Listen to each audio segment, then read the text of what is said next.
নমস্কার, দেখছেন news 18 prime. আমি রুমেলা রয়েছি আপনাদের সঙ্গে। বাংলা বলায় বাংলাদেশি তকমা জানি আমরা লাগাতার খবর করে চলেছি। না, এবার আর কোনো ভিন রাজ্যে নয়, এবার একদম শহর কলকাতাতে। কলকাতা বিশ্ববিদ্যালয়ের পড়ুয়াদের মারধর কোথায়? শিয়ালদা ব্রিজের নিচে। সেখানে মোবাইলের দোকানে বচসা, দরাদরি চলছিল। সেই দরাদরি থেকে বচসা, আর তারপর যুবককে মার। হিন্দিভাষী ব্যবসায়ীর বিরুদ্ধে মারধরের অভিযোগ। বাংলা বলায় সে নাকি বাংলাদেশি দাগিয়ে দেয় ওই যুবককে। হস্টেলে ফিরে বন্ধুদের নিয়ে ফের দোকানে যুবক, সদল বলে চড়াও হয়ে ফের পড়ুয়াদের মার ব্যবসায়ী। ঠিক কি ঘটেছিল জানবো। প্রতিনিধি প্রীতি রয়েছেন আমাদের সঙ্গে। প্রীতি, ভিন রাজ্যের ছবি আমরা লাগাতার তুলে ধরেছি। শহর কলকাতা, সেখানেও বাংলা বলা দোষ হয়ে যাচ্ছে, সেখানেও বাংলা বললে বাংলাদেশি তকমা জুটছে।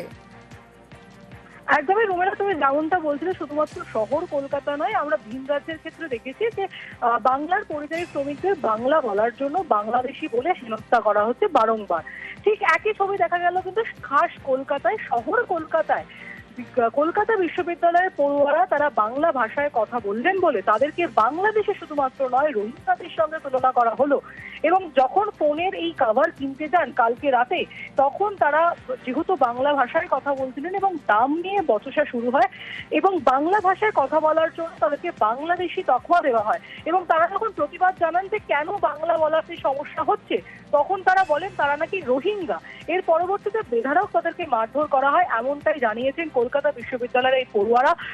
সকালে তাদের মেডিকেল কলেজে চিকিৎসা করা হয় এবং পরবর্তীতে তাদের সেখান থেকে ছেড়ে দেওয়া হয়। এই ঘটনায় দুজনকে গ্রেফতার করেছে মুচিপাড়া থানার পুলিশ এবং তাদেরকে ইতিমধ্যে ব্যাংশাল কোর্টে তোলা হয়েছে। রুমেলা, বেশ। বাংলা হিন্দিতে বলছে যে আমি বাংলাদেশি বলবো, তুই কি করবি, কি করতে পারিস, তুই বাংলাদেশি বলবো, কি করবি কর। আমি তখন ওটাকে ভিডিও করলাম। ওটা ওখানকার যারা লোকাল স্থানীয় দোকানদার ওরাই বলছে, হিন্দি ভাষাতে ওরা বলছিল। তারপরে আমার কাছ থেকে ওদেরকে মারলো, তারপর আমার সামনে দিয়ে, তারপর আমার কাছ থেকে মোবাইলটাকে কেড়ে নিল, কেড়ে নিয়ে জোর জবরদস্তি আমার জামা কাপড় সব ছিঁড়ে দিল পিছন দিয়ে। ছিঁড়ে দেওয়ার পরে আমাকে বললো যে যা ভিডিওটা ডিলিট কর। 2 জায়গা থেকে ভিডিও ডিলিট করলো। তারপরে আমাদেরকে ফের মারতে আসছিল। আমাদের একটা ছেলেকে ওরা আটকে রেখেছিল। 9টা থেকে 9:30 আমাদের দোকান বন্ধ হয়ে যায়। রাতের বেলা কি হয়েছে সেটা আমরা কেউ জানি না। এখানে আমি সকালে শুনেছি এখানে ঝামেলা হয়েছে, কি নিয়ে ঝামেলা সেটা আমরা জানি না। কেউ বলেছে ঝামেলা হয়েছে, কিন্তু বাংলাদেশি নিয়ে হয়েছে বাংলা বলাতে, সেটা আমরা কেউ শুনতে পাইনি। দোকানের মালিকের নাম কি, পরিচয় ছিল তার সঙ্গে? দোকানের মালিক তো বলতে পারবো না। দোকান তো অনেক সব তো ভাড়া নিয়ে চালাচ্ছে। দোকানের মালিক তো দোকান চালাচ্ছে না, সব ভাড়াই দোকানগুলো। কৃষ্ণা বলে কাউকে চেনেন? কৃষ্ণা বলে না, বলতে পারবো না। পুলিশ এটা অ্যাকশন নেবে। বাংলা এসব আমরা এইসব অত্যাচার করতে দেব না। যারা করেছে তারা অন্যায় করেছে। বাংলা আমাদের মাতৃভাষা এবং বাংলা ভাষা বলবো আমরা সগর্বে। তার জন্য যদি প্রাণ দিতে হয় প্রাণ দেবো, কিন্তু মাতৃভাষা ছাড়বো না।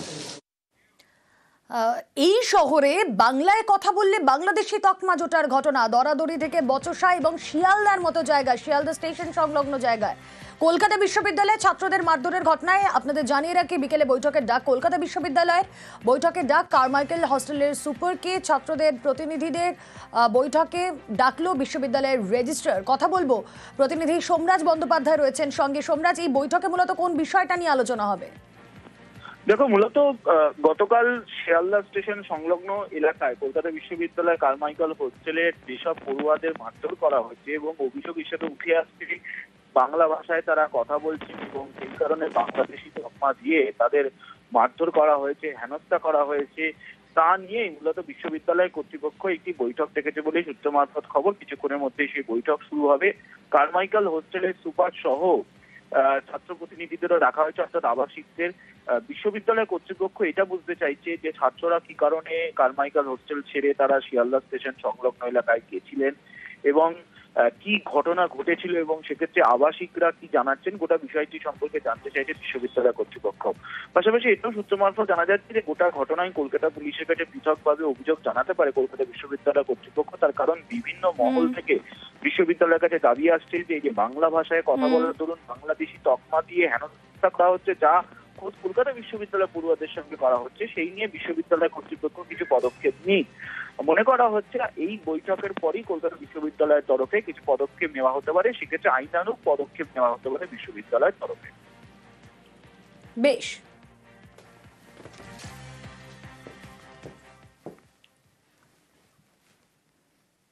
শহর কলকাতার কথা বলছিলাম। নাগপুরে বাংলা বলায় নির্যাতন, থানায় নিয়ে গিয়ে মারধর, তারপর জরিমানা। চাঞ্চল্যকর অভিযোগ দক্ষিণ 24 পরগনার পরিযায়ী শ্রমিক জাহির হোসেন ফকিরের। জাহিরের দাবি, বাংলা বলায় তার সহকর্মীরা অত্যাচারের শিকার হয়েছেন, আর এতে তিনি আতঙ্কে, চাইছেন দ্রুত বাড়ি ফিরতে।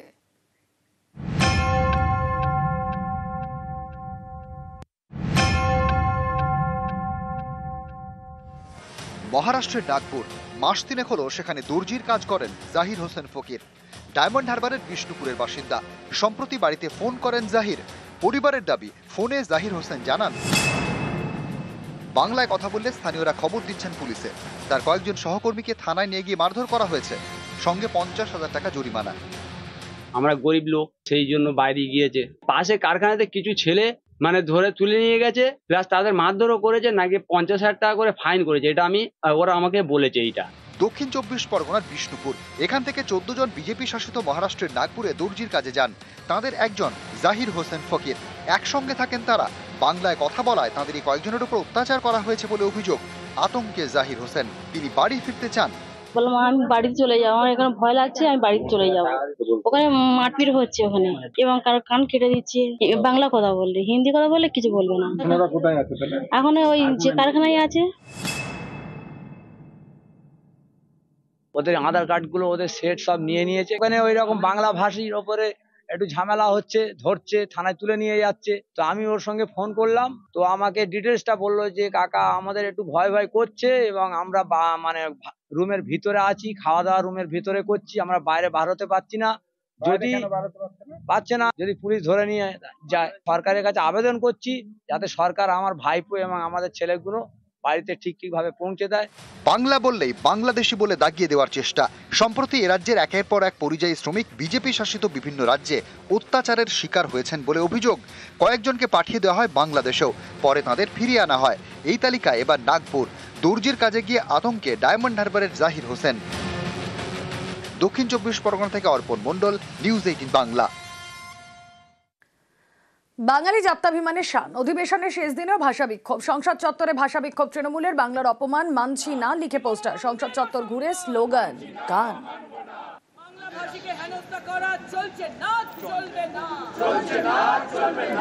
ডবল ইঞ্জিন গভর্নমেন্ট সরকারের আমলে বিজেপির বাঙালির হেনস্থা রুখছি, রুখছি।